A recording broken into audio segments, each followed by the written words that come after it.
ప్రజా యుద్ధ నౌక గద్దరన్న జయంతి సందర్భంగా శుభాకాంక్షలు తెలియజేసుకుంటున్నాం.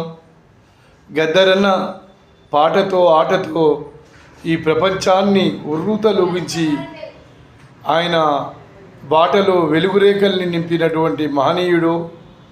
అలాంటి మహానుభావుడు మనకు దూరం కావడం చాలా చింతించాల్సినటువంటి విషయం. ఆయన తరతరాల వరకు కూడా ఆయన పాటలు సజీవంగా ఉంటాయని తెలియజేసుకుంటున్నాను. గద్దరన్న పాట మరి అది ప్రపంచంలోనే మారిమోగుతుంది. ఆయన లేకున్నా ఆయన సజీవంగా ఆయన పాట రూపంలో ఉంటాడని చెప్పేసి తెలియజేసుకుంటూ మీ కారింగుల యాదగిరి ముదిరాజ్ రాజయోగి 2024 భువనగిరి పార్లమెంట్ అభ్యర్థి.